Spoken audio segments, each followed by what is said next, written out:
2, 1. Hey, yo, what up, everybody?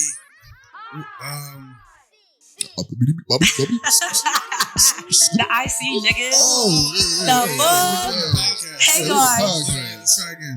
In 3, 2, 1. Hey, yo, what up, everybody? It's your boy, Young Esther. You're back, tuned in another week of the IC, episode 6. 6 of them things, man. We are 6 of them things, you see? I go by the name of Sean Johnson. This right here is Head Steph. This right here is Sade Renee. Have a nice day. How you doing? Namaste. You motherfucking screen. And we're back to the IC. Thank y'all for tuning in. We'd like to encourage y'all to like, subscribe, hit the notification. Mash it up. You know, like in Mortal Kombat, test your might. Yeah. Just like that. Hit the motherfucking buttons, man. We appreciate the love. We appreciate the comments. We appreciate everything. And we're back. We back. How's everybody doing? Hey, man, I'm not gonna lie. I am experiencing burnout. I am like wacky. I know the last episode I was a little wacky. I'm gonna try to rein it in real quick, tighten it up. But I'm like, I've really been trying to like get this YouTube channel off the ground. Subscribe, y'all. Subscribe to Old Head Steph if you're in the gaming. Yeah, but you know, like I feel good though. I feel like I'm being productive and I'm getting somewhere. You know, our analytics are up. Everything's in the green in a major way actually. But yeah, I'm very tired. I tuned into the channel. I love how you giving niggas like tidbits, tips. And like we on here, like our real mission is to give niggas sauce, man. Yeah, like, man, that's what it's all about. You really tuning in and giving niggas sauce when it comes to this shit. Yeah, and that's the goal, bro. It's like, in the end of the day, like the biggest goal for me is just connection. Even when I was doing music, I still do a little music on the side, but connection. You know what I mean? Like if you love gaming, like I'm a fucking nerd. I can't help it. I love video games. I've been like that since the day of born. I've hit it my entire life, but now I'm coming out the gaming closet. You know what I mean? Video gaming closet. Hey, and not against anybody else coming out any closet. A lot of people are closet nerds. You know what I mean? Whatever. I was a closeted nerd, and yeah, I'm done with that shit, bro. I love video games. And there's people like me outside in the world that I've met that are just like, yo, you like video games too? Yo, my nigga, I do too. You know what I mean? And I'm trying to reach out to all y'all, my nigga, just like, you know, and just come join the fucking community, bro. Let's talk about it. Let's be nerds. Let's be weird. I like how geek out together. When you get older, I don't know what it is, but I see it a lot. You start wanting to help people. Yeah. You know, if before, like in your 20s, it's all about you. It's all about you, and you're just running around. And it's kind of like with a selfish nature. Now you get to the point where you're a little older. You just want to give people information, help somebody else who is in the same situation as you because you didn't have that help. Definitely, you know what I mean? Definitely. When we started this podcast, I always I called it, I came up with Inspiration Chemistry, the IC. We had different logos and everything. But it was really because sometimes I watch like a 50 Cent interview or a Kanye interview or a Jay-Z interview. And there would be like a certain collection of words that coincides with my brain chemistry. Uh-huh.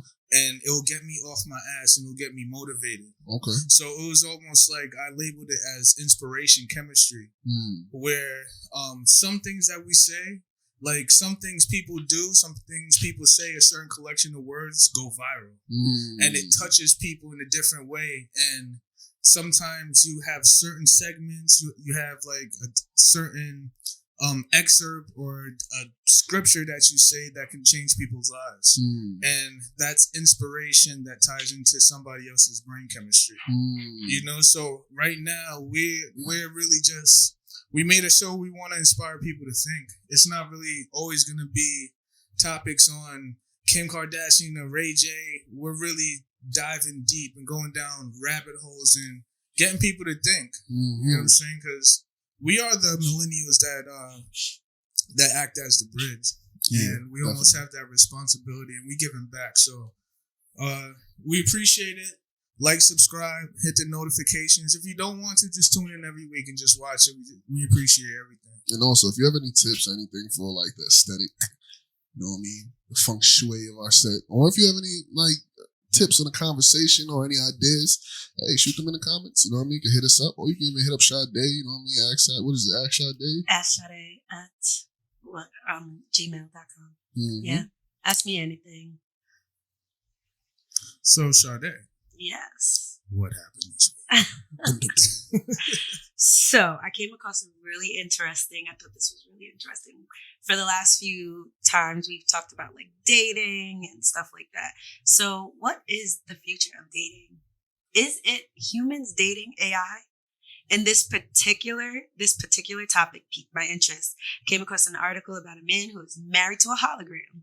He's 38 years old. This dude says he is a fictosexual.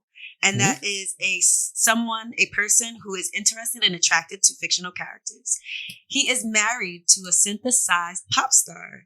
However, he finds himself struggling with his marriage because he is he's unable to communicate with his wife.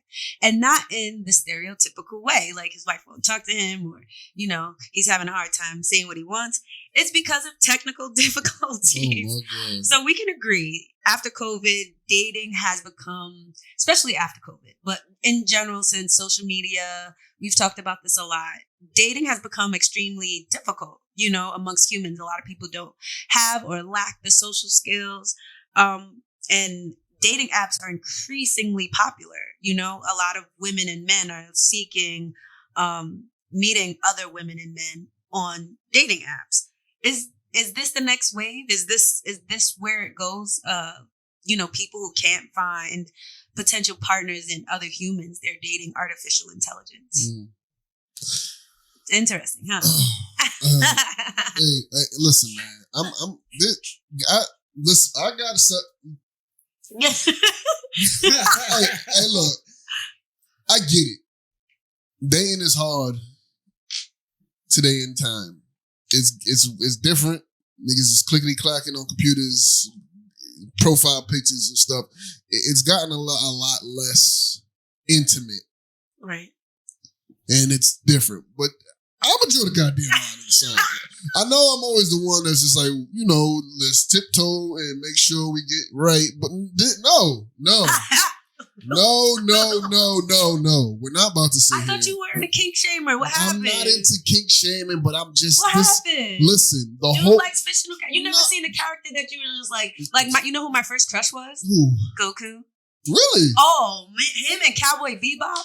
What? I was obsessed with them. But see, that's something. I get that. Though. I get being a child. I wanted him to be Chi-Chi so bad. Hey, listen, Chi-Chi probably was getting that Super Saiyan 10 before we even I'm just saying. And I get that, but I'm gonna keep it 100, bro. Like there is nothing. Like I love video games. I love the technology and the potential for the future.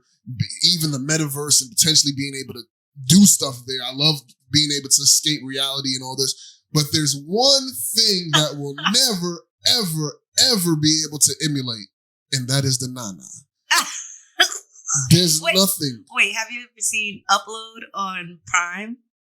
So there's a series called Upload on Prime, right? And you can they pretty much when you die. I think I talked about this before. When you die, you upload it. So in the series, they actually have these suits that you can literally experience certain things in a sexual nature and otherwise. You can upload yourself and you can actually have sex. You can actually do things and you can feel the sensations. It has these little finger things in the suits where you can feel all the things that you would feel in physical reality. I'm going to keep it 100 with you. Wait, she developed the STD for it. I mean, not an STD. A virus? No. She had a UTI because of the suit. All right, so I'm gonna keep it. Look. Sex is already complicated. You know what I mean? Like women have all the nerve endings. Men sometimes don't finish too quick. Don't last long enough. Too small, too big, too thick. I don't know. It's already complicated enough. We don't need. I'm gonna keep it 100 with you. I don't even like phone sex and I tried it. I've tried phone sex before. I've tried talking dirty just due to travel and not being able to be with that significant other. And it just does not hit the same. as the body heat, the friction, the curves. But what if he's not in it for the sex? I mean, what I if get he's that. just Okay, in it so for being able to relate, because a relationship is relating to another. What if he can't find anybody to relate to? So he created someone that he relates to. I get what y'all saying, but let's take it to like a biology and like a nature type of thing, right? Okay. We're animals. So is it detrimental that somebody's looking for like a human bond? Like we're all living a human with artificial experience. intelligence. Yeah, with artificial intelligence. You know how they say like people that watch porn, it destroys their brain, right? Because it destroys. Like when you having sex with a woman, you're releasing certain pheromones, you know. And are you tricking your brain in a way that will be like detrimental to your biology?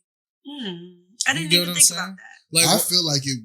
I don't know what the science is. 'Cause I'm not going to sit here and try to act like I have enough information on how that works. But just strictly off of certain things that I know, like human touch. Human touch is a medicine. It is. Like people live longer when they get hugs. We need hugs. Yeah. We need rubs and pets. You know what I'm talking about? I'm just saying. No. Hey, look, man. I don't want to be the one to be too old school, even though the old head Steph. But I'm sorry, it cannot replace. And let's forget the sex. Right, that's what I'm saying. Let's forget the sex. The aspect sex of is a part. It's definitely an important part. It's a huge part. It's not even just sex. It's just the physical contact. It's a huge part. But let's talk about emotional connection. So when somebody, like, let's say I lose all my income and my partner, she's not gonna be mad. My partner, she won't be mad, but she's not gonna hold it down either. Because what that AI finna do? She finna go out and get a job. She can't get no job. So at the end of the day, it's like companionship. Okay. Like my shorty would hold me down. Like she would like take care of what she could until I got back on my feet. That's an act of love. You're lucky. That's an act. I mean, I'm not saying I'm lucky. I am lucky. I'm not saying that's for everybody. Or let me go in a little bit of small. If I'm sick, if I'm sick and I need medicine, I can't get out of bed. My shorty's going to take care of me. If I, for some reason, can't bathe myself, I'm sure my shorty would try to help me bathe and clean me. That's an act of love that is like necessary for, I don't know. I just feel like that tender loving care is not, you cannot get that from. I knew I could count on you guys to go deeper because I just looked at it, I was like, what the hell? Yeah, I know. I was like, this is interesting. Also, the thing is too, like you hear like these weird cases about people that we're not talking about sex or anything because that's completely disgusting. But people that would like try to marry their animals. Oh no. You get what I'm saying? Or try to, because they're not really I thought you said sex was completely disgusting until you finished the sentence. No. Who are you? I don't even know you. But you hear these weird cases. They have these weird TV shows, whether they're scripted or not. Some of them are true.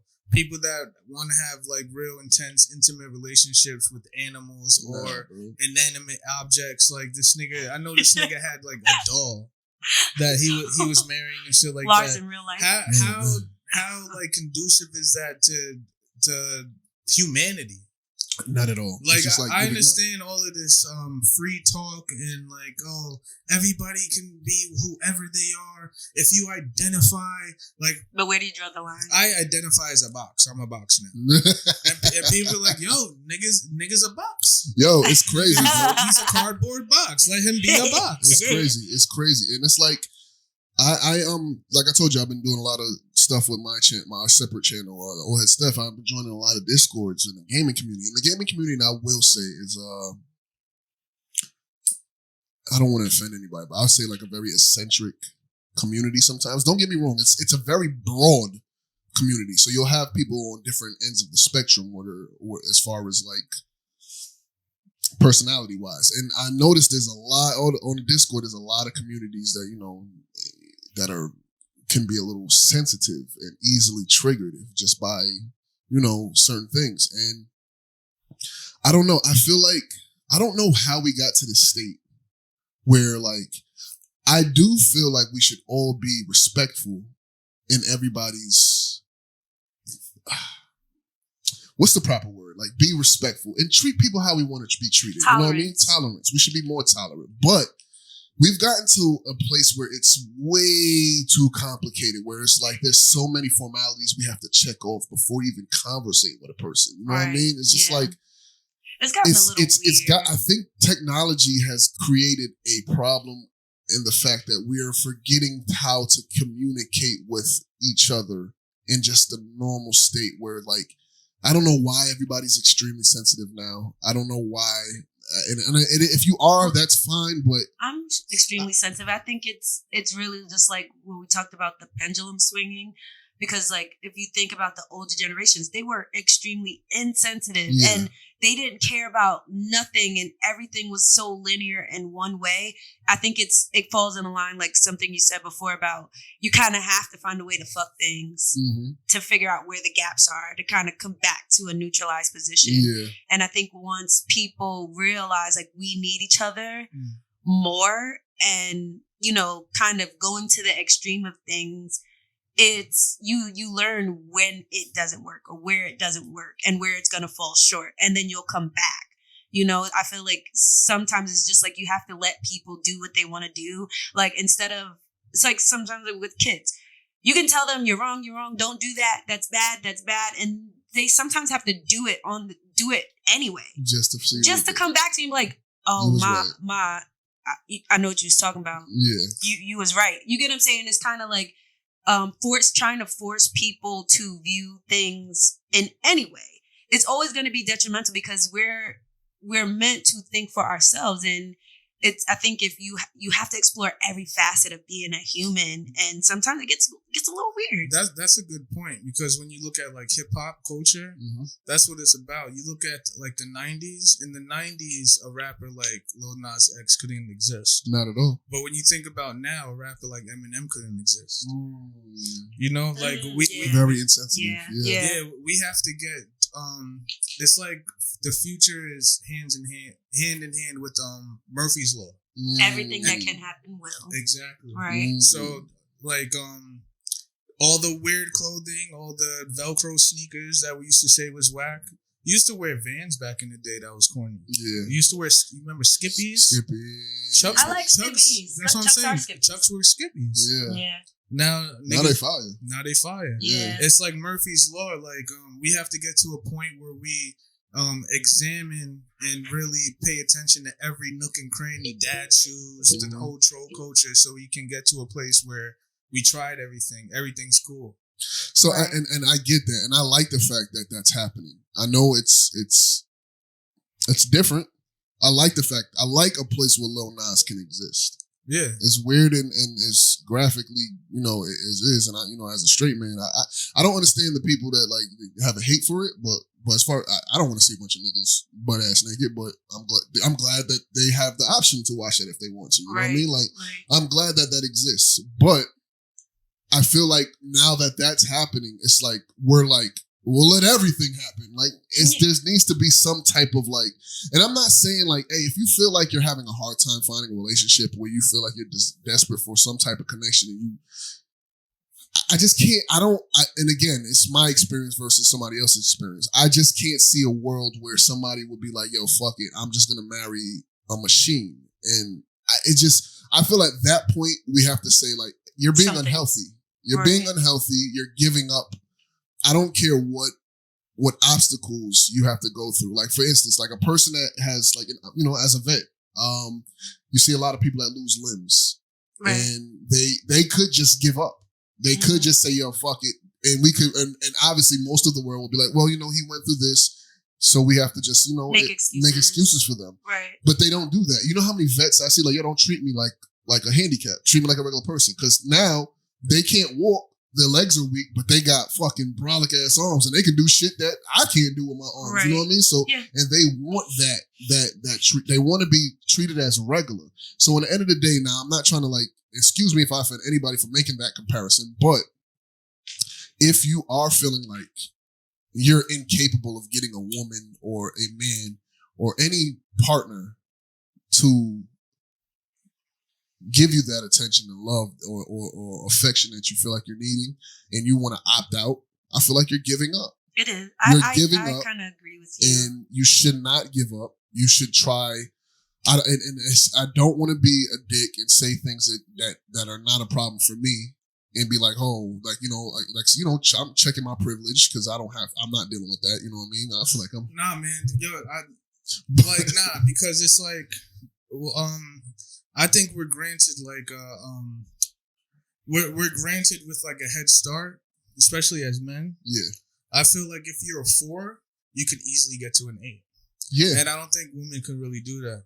I think if you're a 4, you can. Now they can with doctors. You can start working out. Yeah. You can get your bread up. Yeah. You get what I'm saying? A nigga that got a nice body and got his bread up is at least a 7. At least a 7. At the very least. You get what I'm saying? Yeah, but we're talking about also conversation. Yeah, but I'm saying, we're talking about that, but it's still on the aesthetic side. That's relevant. I think so. There's somebody that can probably still get girls and still go into the dating market, and he still fell in love with a hologram. I understand that, but there's. I don't even think you can say he fell in love with a hologram. How do you fall in love with? My fault. Okay. That's another subject too, though. Like it's like all right. Let me back to my first point. There's people that could get girls and are successful in the dating market and fell in love with a hologram, and then there's another side of the people that are incels and voluntarily celibate, right, and that are resulting and defaulting to a hologram in like an unhealthy nature. Exactly. Like, so if we're talking about that side, there's always somebody for everybody. You get what I'm saying? Exactly. Like I don't think if like say what you're gonna say. I think it's everything that we are talking about all goes back to like self-confidence and who you are. Definitely. And I think a lot of the stuff that we focus on now is on the outside. What it looks like, what it feels like. You get what I'm saying? Like it's all like sensory stuff. It's not like a lot of people aren't doing the deeper work. We're just saying, this is who we are and nobody likes it, so I'm going to do that. You get what I'm saying? 100%. Like a lot of people aren't doing this deep inner self-work. They're just saying, my life sucked. Nobody likes me, so I'm going to do that.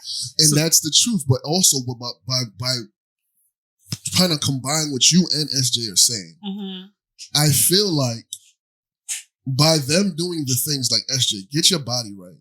Try to do whatever you can to get yourself aesthetically pleasing. Get your money right, or get some things. You will feel better on the inside about yourself. Well, if you work, because of the work, because there's grounds of work. It's like when you're working on yourself, and even though it's not inside work, it's outside work. You feel proud of the grounds that you cover. But and it also takes inside work to do the outside work. For instance, like, all right, I'm gonna put it out there. You know what I mean? I struggle with a little depression in my life, and some physical issues. I'm a disabled vet. I have some physical issues or whatever, and some health issues that I've been dealing with. I had to pull myself out of that place of like, woe is me. Yeah. And by doing that, starting off, it was physically. And I'm still not where I want to be, but that physical work made me feel better on the inside.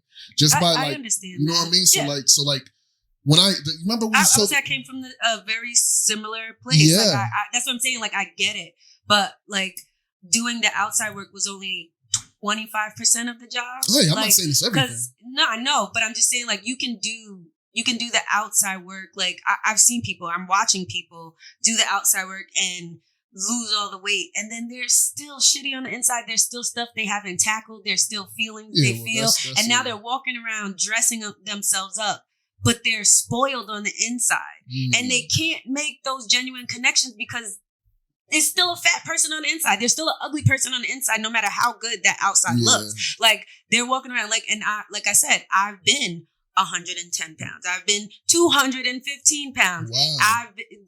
I've been all the weights. Like I've suffered body dysmorphia. She hit all the levels. I hit every level you could think of. I've had all the issues you could think of.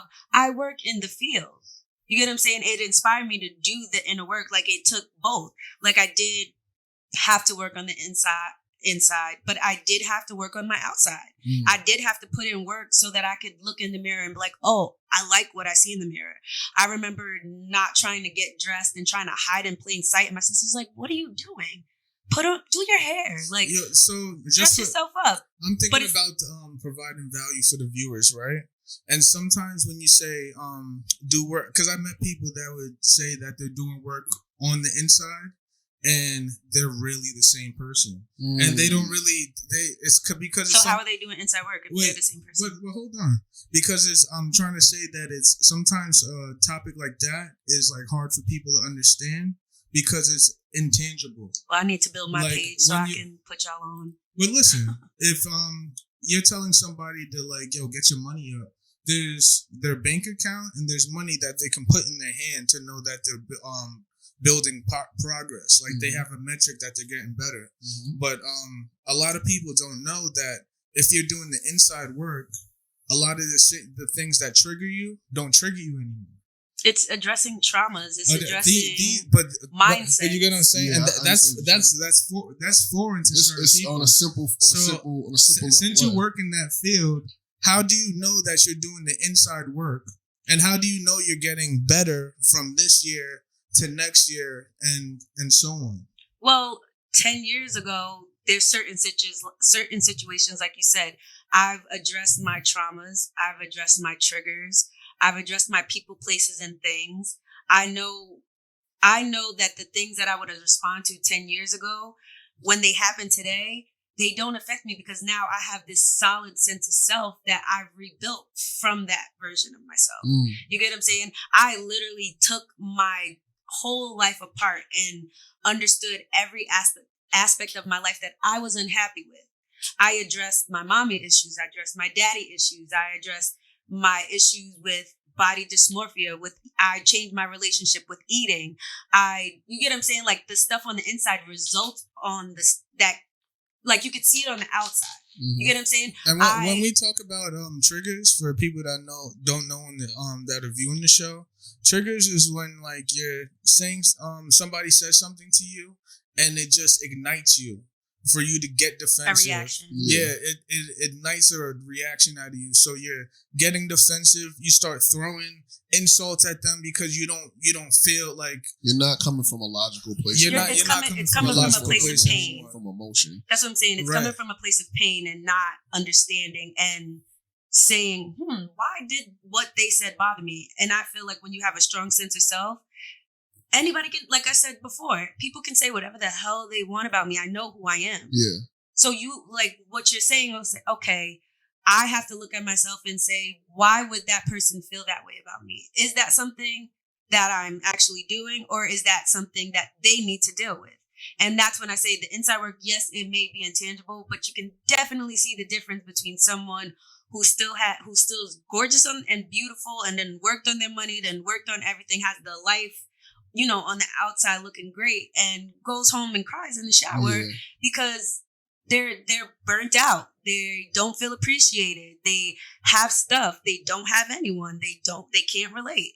Like there's. So now taking it to like another side of the topic, right? The person that's in love with a hologram, say if he did all the inside work and he just feels like he's truly in love with a hologram. Is that right? Is that wrong? And like, I think at that point we gotta start. Who's to say? It's his choice. I feel like at the end of the day, it's his choice. If he wants to love, like we could all have our opinions, but as long as he's not harming others, what the fuck? Let that man love a hologram. But I feel like if you're doing it out of default and out of less of an option, that's different. That's different. Also, it's one thing I'm gonna say, like. A biggest thing that I've been preaching lately, and that's something that I've learned, is like you have to be a reflection of what you desire. Absolutely. You have to be in alignment with what you want. That's deep right there. You gotta, what I mean by that, if you didn't pick up, if I'm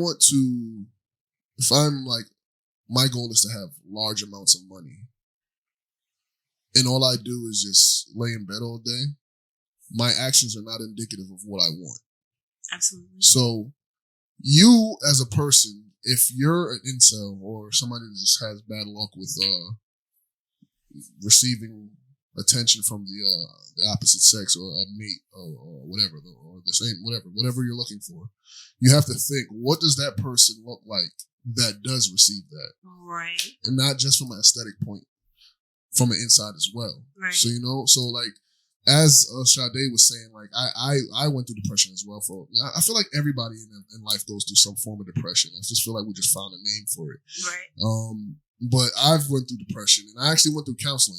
And one thing that the biggest takeaway from counseling I got from is self-awareness. Mm-hmm. The same way where we sit here talking about, like Sade was saying, you can be beautiful on the outside and still have an ugly person on the inside.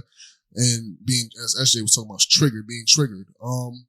I started to notice I was very quick to, I had a short temper. React. You know what I mean? I'm very quick to react and lash out at whoever was giving me a hard time. And what I started to do is try this self-awareness thing where I started to track back. You know how, like, when you're troubleshooting something on your computer, you're trying to figure out what's wrong with it. You figure out, it's basically troubleshooting yourself. For instance, like, if somebody says something, or like somebody steps on your foot and you blow up out of proportion, you get lit. You got to ask yourself, that's something that's just like, what made you respond that way? And then you got to track back. Sometimes it could be something as simple as, like, yo, you just had a series of bad things that happened today. Having a bad day. That ended up, like, for instance, you woke up this morning, you thought your alarm didn't go off the time it was. You got up, jumped out of bed, you stubbed your foot on the freaking side of the bed. We know that shit hurt. And then, you know what I mean? All the stuff. You know what I mean? Yeah, that should be stinging. Then you get to the bathroom, your toothpaste is like empty. So you got, you know what I mean? Like, you thought you forgot to go, you went to the grocery store, you forgot to get toothpaste. You've made your fucking lunch for work and left it at the house. You're stuck in traffic. Some guy cuts you off and flicks you over, and flicks you off. You almost get into an accident, but you didn't. And then by the time you get to that event where you're like, and you say it all comes out. You have to backtrack. Why is this little situation here pissing me off to the point where I want to physically or verbally abuse another person? You have to backtrack. And you're like, you know what? It's not a bad day. I just had some unfortunate events that happened that made me, and I need to just, you know what I mean? So I know that's a very finite or very small example of doing some inner work. Well, self-awareness is being aware that something in myself needs to change. Yeah. That life outside of myself isn't necessarily looking the way that's ideal for me. So how can I take control over myself so that I can do the work on the inside so that the life outside of me reflects that? Mm-hmm. Yo, and for anybody that's watching this, talking about this is a bunch of horse shit, keep responding to motherfuckers with your emotions. Yeah. Go to the club and somebody step on your shoe and you punch them in the face. Yeah. Your girl, shorty, you get mad at your shorty. And, fuck you, bitch. See what will happen. Yeah. But see where that comes from. Like, especially as a man, go through life and just, like, go by the whim of your emotions and see what happens. You get what I'm saying? You gonna get to a point where you realize that people control you by the things that they say. You giving your emotions away. You get what I'm saying? So, like, if it don't apply, let it fly. So if somebody say something to me and I'm getting so mad and I'm gonna do something off of what they say, yo, that's why it's so crazy with Kevin Samuels just died, right? Oh, that was my rest in peace, Kevin Samuels. A lot of people didn't like him, right? But it's like, so sad to see. You see how deep that shit goes because people are celebrating somebody's death and they only said something. You just took my topic away from me. Well, you know, that was literally go to the topic. So the topic, what I got from that is the Black community in trouble? The state of Black emotional intelligence. And it's very questionable right now because I think of, especially like the recent passing of the YouTuber Kevin Samuels, incited a large amount of celebrating of his death. I understand not agreeing with this point of view, but his point of view of modern women, however hurtful it may be, to celebrate someone's death, there has to be a lot of pain that he triggered inside of you. Yeah. That's how I seen it, because I remember when someone first put me on to him, and it hurt. Mm-hmm. I cried watching him. Like, I was really upset. Mm-hmm. But he helped me, because I was like, okay, what? Like, like I said, I do this work professionally. So it made me think, why did he hurt you so bad? Why? Because I'm over 35 with children and I'm a single woman. Is it over for me? And I remember having my kids and them being very young, and I just was like, yeah, I guess this is it. Mm. No, like my kid's father told me, nobody's gonna want you. Who's gonna want you? It's over for you. Might as well just be with me. But he was not good to me. So I was like, no, I guess it's just me and my kids. And That's then when they go off to school, I'm just gonna travel the world and enjoy my life. Like, I literally just gave up. So I understand how the reality, or how triggering what he said is. But emotional intelligence has helped me understand that just because you disagree with someone's point of view, what place of pain does it come that you celebrate this man's death? Yeah. I commend you for. I really commend you for. He helped me embrace my femininity. Yeah. The fact that you're able to publicly say that you were hurt by what things he said, and still stand against people that are celebrating his death, shows a lot, like, how big you are as a person. Because I've done the work. I really did the work. So I had to look at myself and was, why the fuck are you so upset about a man on YouTube talking about women? Do you know him? Exactly. Why he hurt you so bad, sis? Why you so hurt? And I'm like, damn, because I'm that woman he's talking about. It's over. And it's over, and I'm never gonna have. That's not true. But you know what? It's crazy, because I had to take a step back and I looked at my life like, nah, shorty, you're good. Yeah. You're good. Like, you're good. You still, like, and then I actually listened to him. Mm. I listened to what he talked about, women being feminine, fit and friendly. And I was like, do I fit those? Mm. Like, and not to be what men wanted, but to be satisfied with myself. Being a reflection of what you desire. Egg salad. Egg salad is good too, because it keeps you fit. You know what I'm saying? But then I had to also think, I took this a little further, because I watched another TikTok that spoke on people who were celebrating his death. But I also had to think about how we mourn rappers, and how rappers are literally the same thing as Kevin Samuels. The same thing. Fuck a bitch, take a money over bitches. Like, rappers are and I love rap. Mm-hmm. You get what I'm saying? But I had to not internalize what I was hearing, the music I was hearing. And I think we've gotten really used to not internalizing the music. And so when rappers who literally talk about killing others within our community, glorifying side bitches and fucking bitches and bitches this and hoes that and baby mamas, like the whole idea. And these niggas get killed by someone. They get killed by someone else, not a natural death. Yeah. They weren't a older man who died from a heart attack. Mm-hmm. You know, suddenly that's horrific. Like, that's horrific. He could have been my dad. Yeah. That's another thing. Like, he could have been my dad. When I look at the men in my life that are his age, I'm like, I call him like, yo, take care of yourself, please. Yeah. You get what I'm saying? Because your life could be over that fast. So, what place of pain did this man trigger? I honestly feel like he was an agent of chaos. And I feel like chaos is a concept for wanting structure and restructuring and order. And I think that's what he stood for. And, you know, everybody may have not received his message, but he triggered you to think. He got you, bitch. Mm-hmm. He got you. He got you to think. If he triggered you and you felt some way about something he said, that means you got some work to do. Yeah. And especially if you're celebrating his death, you got lots of work to do to be celebrating a man's death. He never hurt nobody. He didn't physically kill somebody. Y'all got family members who are abusing people. Y'all got men who's out here beating the shit out of y'all. And I haven't seen anybody. You got whole hordes of people just not meaning black women well. And y'all mean to tell me a black man said something that made y'all feel a way about who you were? That means you don't know who you are. That means you got work to do. in all honesty though, like I gotta say, like Kevin Samuels, I don't think celebrating his death is the way. If you do celebrate his death, I feel like you got some work to do on yourself. Yeah, that's it. But also, one thing that I did, like, I agreed with a lot of things he said. I don't like the way he spoke to women, especially women of color. I don't think we need to be tearing down our black women. But one thing I did like is he was an advocate for men.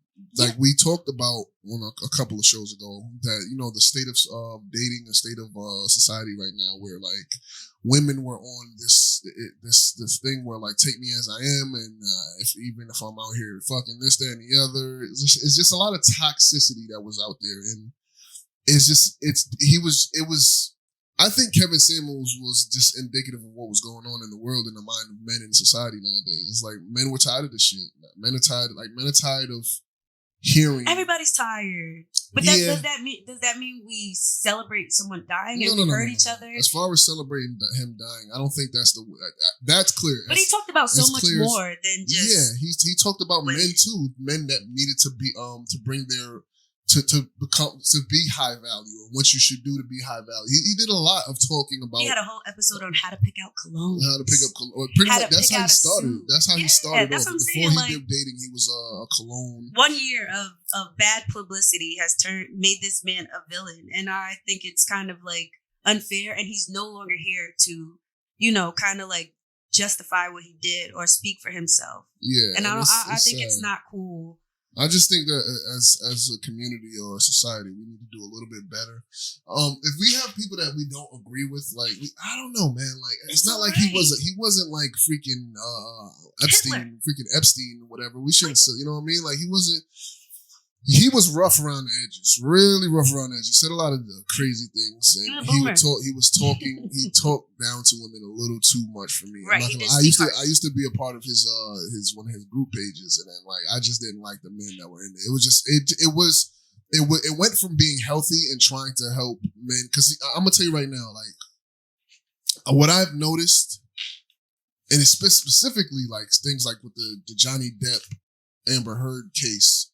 Yeah. That's something that I identify with. I feel like men have lost their voice, or not even lost. I feel like men have never had a voice where they can like talk about their demises and their obstacles as far as absolutely. When it comes to I was just gonna get into that, and it's funny because I watch a lot of like comedians and shit like that, and I remember our boy Kenny Shane.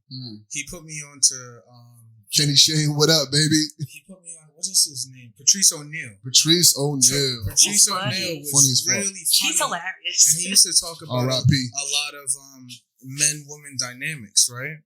So I go down the rabbit hole, and I just thought it was funny. When you think about it, I was watching Martin. I think Martin's on Hulu or HBO Max. HBO Max, right? I didn't even know that. And check that out. As an adult watching the show, it's about men-woman dynamics. The whole thing. The whole entire episode. And it's kind of like what Patrice O'Neal was talking about. And I noticed there was like a rise. Like Patrice O'Neal was like the roots of the tree. Okay. And then the tree became to bloom, and they started this what they call red pill community, right?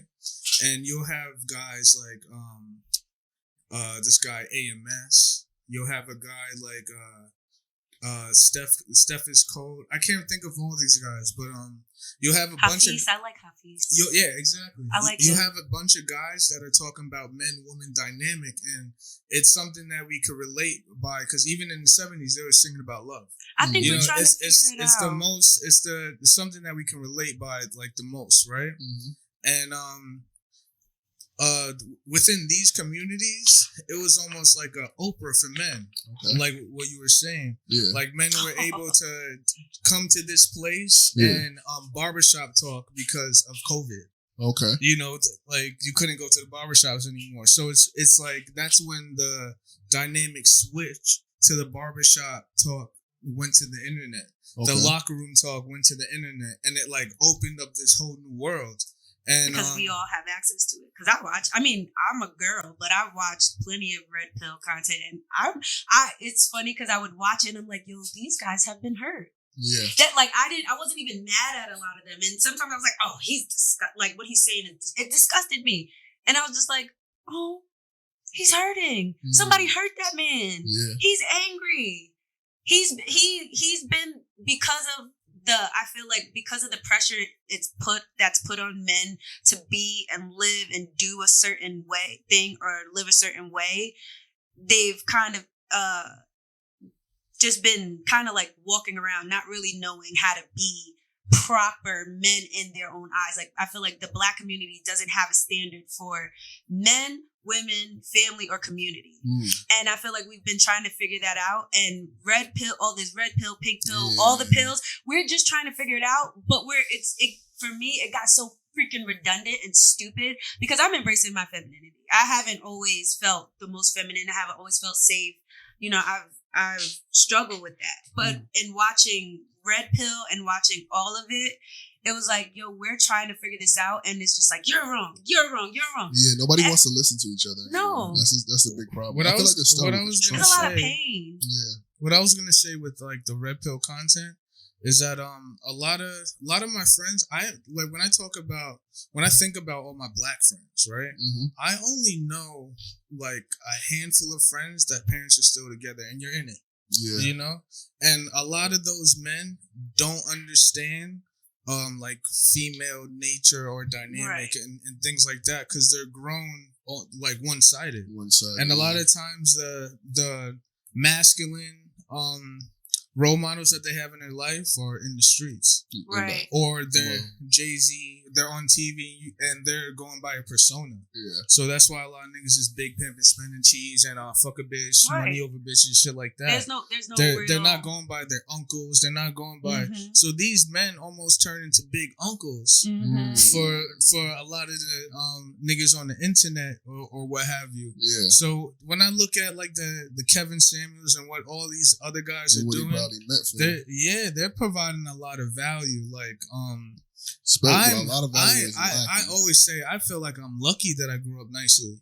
Yeah. I don't know where this shit happened, but I grew up in a family. I was raised by my mom, and I have all sisters. I have 4 sisters. Well, okay. You get what I'm saying? Definitely. You have both of your parents, and your pops is an ill dude. I know Gino's pops. Yeah. Or Head Steph's pops. But I grew up in a place where you don't really see, like Jay-Z taught me a lot of shit. Yeah. You get what I'm saying?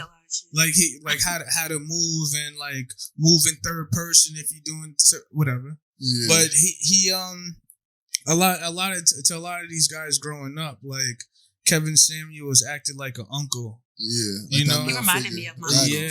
When you look at Steve Harvey, no disrespect to Steve Harvey, but it's almost like he's leading women and he's pandering to women at the same time. It's not. I don't think he's not for the men. Yeah, he's not really for the men. He found his niche, right? And he's running with it. And I think what guys do you see like that on primetime TV? You don't. I think Charlamagne is one. But on internet has turned into primetime TV, but they're not in bed with the corporate companies. They're not. That's what I'm really saying. So you got to salute to these guys like Kevin Samuels. Yeah. Also, it's like not just that. You got this, which is huge. It's definitely like we need more male figures to have the youth emulate, because I'm not going to get into my family thing, but yeah, we need that. But as far as a lot of these little boys don't have dads. They don't. But as far as like the whole, you know what? I'm gonna touch that subject at another time. Yeah. No, go ahead. Go ahead. Please go ahead. Please. All right, so like the thing is like my thing is this. The whole conversation of where we're not willing to listen to each other is a hard problem for me. Right. One thing that really rings a bell for me is the Tory Lanez Meg Thee Stallion shit case and the Johnny Depp Amber Heard case. Right. Reason why I say those two is because, black, white, whatever, but similar cases. I don't know whether Tory Lanez did whatever. The Amber Heard Johnny Depp case, it's looking bad for Amber Heard. And I ain't gonna lie, like, if you want to say triggered, yeah, I identified with a lot of the things in that case. on Johnny Depp's side. Yeah, and even Tory Lanez, because at the end of the day, what I notice happens is like at the Me Too movement and Believe Black Women thing, movement. Mm-hmm. I support them wholeheartedly because as SJ, I have 3 sisters, 3 beautiful Black sisters, assload of female cousins, beautiful Black mom. It's my queen. Hey, mama. But at the end of the day, I've been in situations myself personally where I needed to be believed. And a very a small percent of people, like, let's get into it. Like, I'm 6'2", about 270 pounds. I'm a big dude, Black. You know what I'm talking about? And I've been like this since I was like 11 years old. I've been very big, and growing up, like, I feel like when you're 11 years old, you do a lot of dumb shit. You know what I mean? And you do some dumb shit as an 11-year-old kid. It's like, it's a little kid. Wait, you were 6'2", 11 years old? I was 6 foot. How the... Well, 6 foot at 11 years old. My son's 14, 6'2", so yeah, you know what I mean? Yeah. You gotta watch. I do. You gotta be there for him. Well, that's why I'm so, like, that's why I said women call me misogynistic, because I'm kind of like the opposite of you guys. I do have a sister. I do have a mom. But I have tons of uncles, tons of boy cousins. Beautiful. Like, men have always kind of been my backbone. Good. And I've seen a lot of the men in my life be victims to women. I've heard how the women... my great-grandmother was... I'm not even going to say, like, I come from, like, one side of my family's majority women. And their idealization behind their role and men used to disgust me. Like, I didn't understand it because I love my daddy so much. I love my uncles. I've always just, not even boy crazy, but I've just always really valued having masculine energy in my life. So when I have cousins, I've watched their girlfriends beat them up. I've had friends who were like guys who were really good dads, and their mom and the woman was bitter and abused him and beat him. And I've seen that shit with my own eyes. So I could never like pick a side. You get what I'm saying? I would never pick a side because I'm like, how could you compare pains? Yeah. How could you say that just because he's a man, he doesn't feel pain? You're just as bad as the doctor that said Black people don't feel pain. Like, how do we become, as women? I understand we've been through a shitload of shit. But when do we stop and realize, like, we're becoming the monsters that created us? Yeah. I remember a time, like, I was in middle school. And in middle school and high school, I was Mr. Popular, whatever. Super girl crazy. And I remember I had met this girl. She was a new girl. She, anytime a new girl came to the school, it was like, oh, shit, who gonna get it? You know what I mean? So whatever, me and this girl used to send letters back and forth, whatever.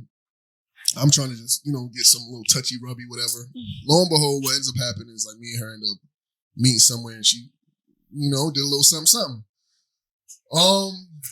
She quickly got a reputation because apparently she was messing around with a lot of guys in school, and whatever. I'm not gonna sit here and say like whether it's right or not. I don't think anybody should be shamed for what they're doing, but she was being active, and in the area she was living in at the time in New Rochelle was City Park, and it's a big ass area where a bunch of people is at, and people will call her Hetty Mo. I know exactly. Yo, that's crazy.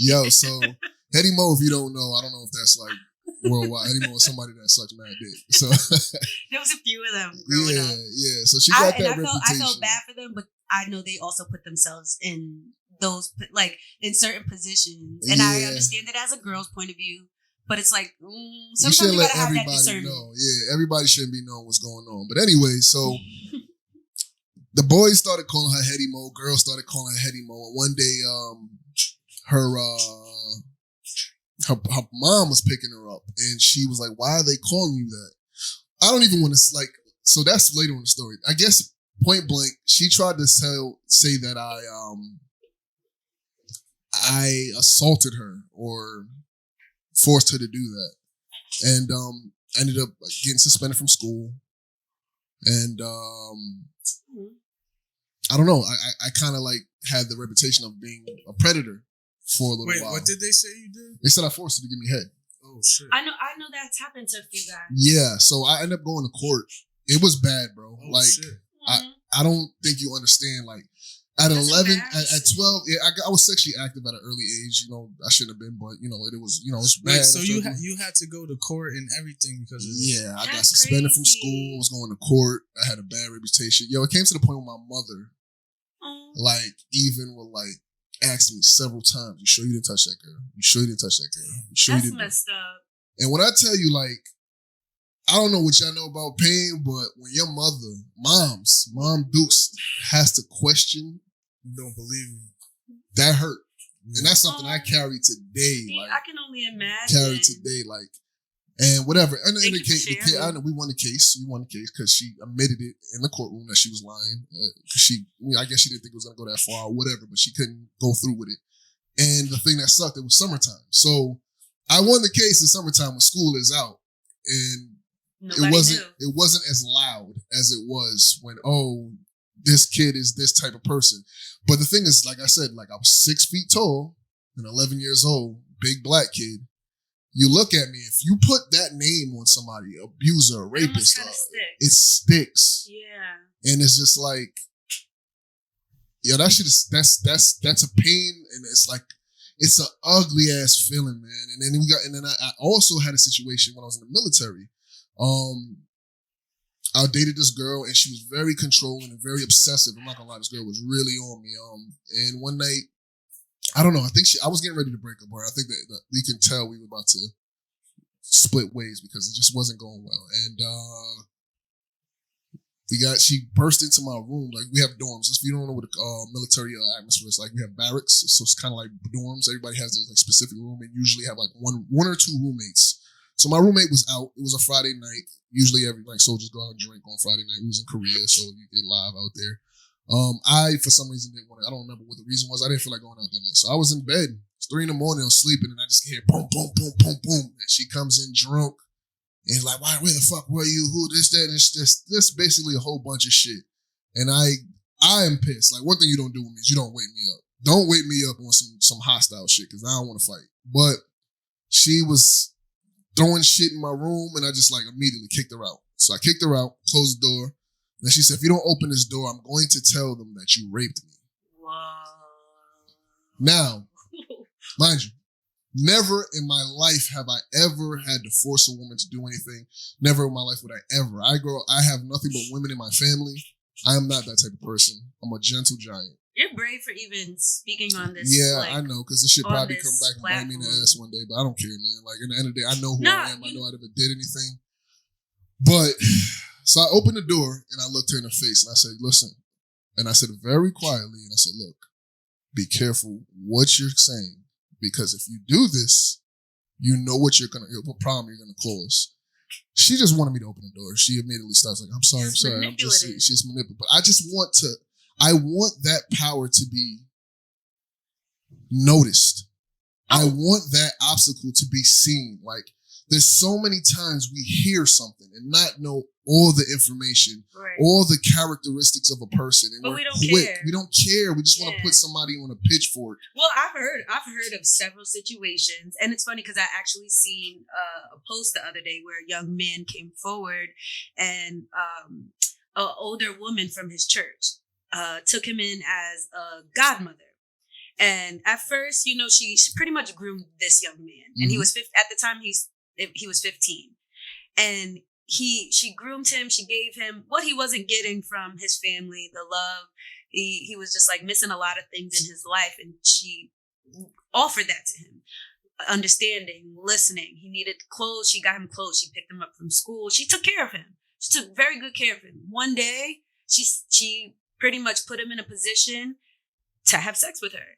And he did. He was 15. And I think for a young man, it's very confusing because, a part of so-called being a man is having sex. And I think that's like almost a badge of honor for some men. Yeah. So they find themselves in these situations where it's offered to them by someone older. So now you're really the man because now an older girl wants you. That's how and I I know several stories like this young man's story where an older woman solicited, kind of groomed young men into believing Like, this is how this is how it is. And I'm sorry, but they were raped. Yeah. They were forced into sexual situation that they were not emotionally or physically or mentally prepared for. And this young man specifically in this post, he ended up in therapy because she was a married woman and he felt guilt, and it ended when he was 18 and he didn't understand it. And she was like, oh, if you tell somebody, do you know what's going to do for everybody? And she put him in a corner and it fucked him up. And I've seen it happen to several guys. And I just don't think it's really fair to kind of like feel like this can't happen to guys because they're guys. And who's gonna force a man to have sex? I'm sorry, but even my father has openly talked about being in a situation where a girl pretty much like, I don't know if she drugged him or got him drunk to the point where he was like incapacitated. But it happens to men, and I don't think it's fair that women use sex as this tool. It's crazy. There's a lot of men that are being damaged out there and being abused verbally, emotionally, and sexually by women. And women are like, they lose their shit when they're held accountable. Now you're the villain because you're doing this to me, and you start crying and everybody believes them, and it's not fair. I don't think that's fair. I need the crime that you're being accused for to be just. That the punishment for lying about it needs to be 10 times more. Oh, they're starting to do that. It needs to be, bro, because I'm not gonna lie. Like, yo, that shit it's like the way that affected me. Like, I'm not gonna lie, bro. If somebody accuses me of something that I didn't do, I get extremely defensive, and like it took me a while to figure out like why. Like, even if like somebody calls me something, no, I didn't do. No. I'll be in this situation where you ever have somebody like think you stole something. Mm-hmm. Or like there's something stolen, like somebody stole something. It's just like, yo, I have to make sure that y'all know it's not me. It's come to the point where like I don't even want my name associated with anything. It's dramatic. Yeah, it's bad. It's so bad, and it took me a long time to figure out like the effect that it had on me, because you grow up in a Jamaican household. Like, you tough up, don't stop all the moping around. No, you can't do that. Never really dealt with that shit. Honestly, I never had a conversation with my moms about that, because I really do want to have a talk to her about it, because that shit really affected me. Just like, you deserve it. Yeah, and then I'm not doing this for the poor Gino to poor old Head Steph shit. That's not my thing, because I'm in a good place in my life right now. There's some work that needs to be done, but I really just like, when I see cases like the Meg Stallion, I don't care about their music. I don't care about the career. I don't know either one of them. I'm not saying that Tory is innocent. I'm not saying that Meg is a liar. I'm not saying she's innocent. I just wish people would stop being biased. Stop living by implicit bias. Vicariously through other people. Like, you don't know these people because you like their music. You don't know these people because you like their movies. You don't know them. You don't know them personally. You don't know them as people. You don't know what is what. And I understand women are being like sex trafficking, there's a lot of shit going on, harassed daily, and it's fucking horrendous. If they are going through these things, we should try to be there for them. But to just believe blindly, I can't subscribe. We should be there for each other. I cannot subscribe to that. That shit is irresponsible. That's big, man. As just young people, as a Black community. Fuck just that. Just as a human race, we need to be here for each other. You get what I'm saying? Absolutely. And it's like, sorry to have this such a heavy episode. You get what I'm saying? Sometimes you gotta have them heavy episodes. Yeah. But once again, we're over an hour. Thanks for tuning in to IC. This is Sean Johnson. Of course, we got Head Steph. Of course, we got Sade Renee. Hang on. And you know what I mean? Tune in next week. Like, subscribe, share, comment. You did. Do what you gotta do. Just come back. Come back, motherfucker. What you gotta say, Sade? What you gotta say? I say I'm here for your advice. Any level of relationship, like I said, not just intimate, family, friends, work. You need some insight. You need some help. Come see me. Hit me up at AskSadeRenee at gmail.com. Hit me up on my TikTok or my Instagram _Sade _Renee _. Hit me up. I got you. Young Essa, new cameras out right now. All streaming services. Holla at your boy. Young Essa, yes, you And you dig, Head Steph, you know what it is, you know what I mean? I gotta check me out on the streams. I be in there, you know what I mean? Hey, yo, Blood Hunt just came out, man. Blood Hunt just came out. Anybody that play video games, you know what time it is. I got you with them tips. Come watch the stream. Holler at your boy.